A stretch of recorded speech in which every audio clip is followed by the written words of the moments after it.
So we are Laurie and Jared Berezin, two members of the Bearing Witness Organizing Committee. And I just want to tell you about one of the immigrants that ICE abducted recently.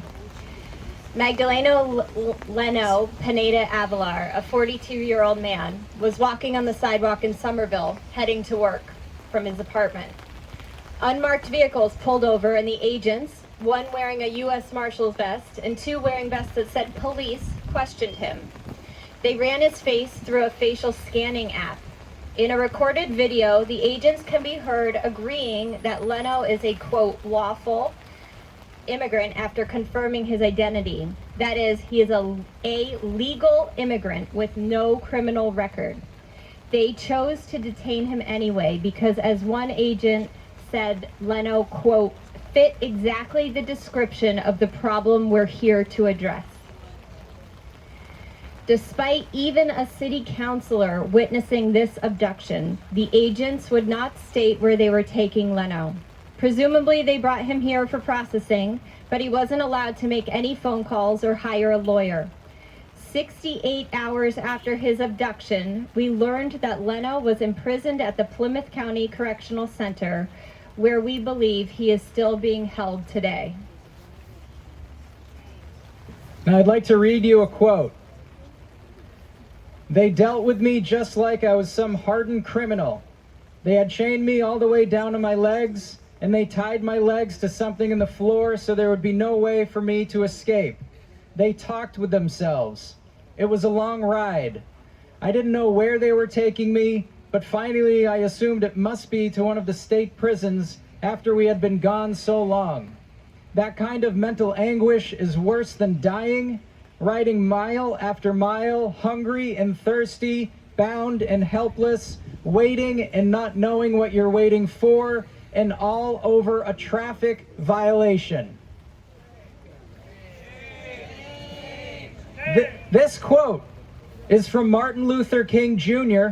after he was arrested and imprisoned in 1960. The quote might be from Dr. King, but it could have been written by any one of the nearly 3,000 immigrants who have been abducted and brought here to Burlington.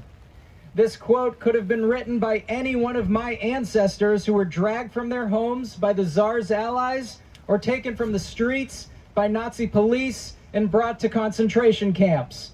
And if our government's anti-immigrant solution continues, someday Dr. King's words could be uttered by any one of us.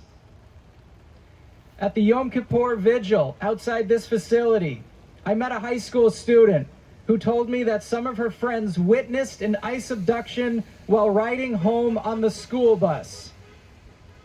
She asked me, how can the authorities allow this to happen? It broke my heart, but I let her know that the authorities are the ones making this happen. Throughout history, there have always been those willing and eager to wear uniforms, armbands, vests, masks, badges, and of course weapons so they can torment people deemed undesirable, so they can break the law, violate human rights, make people disappear, and get rewarded for this cruel and lawless work. And throughout history, there have always been those who choose to remain ignorant and not care about people different from themselves. And throughout history, there have always been those who tell us not to believe what we see with our own eyes. But throughout history, there have always been people like us here today, people who choose to show up, bear witness, stand up for the truth, commit to nonviolence, and fight for what is lawful and moral. We're part of a long struggle of nonviolent resistance against bullies, fascists, and government-funded criminals.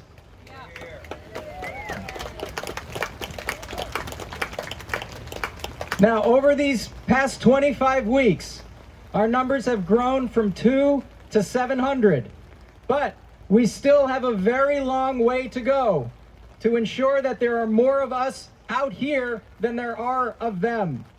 We must continue to grow this movement by educating and inviting and welcoming everyone we can. We must look beyond all sources of division, whether political or social or religious, because nothing is more important right now than taking a stand in public, right here in Burlington and across the nation, to support everyone's rights and everyone's freedom. Thank you.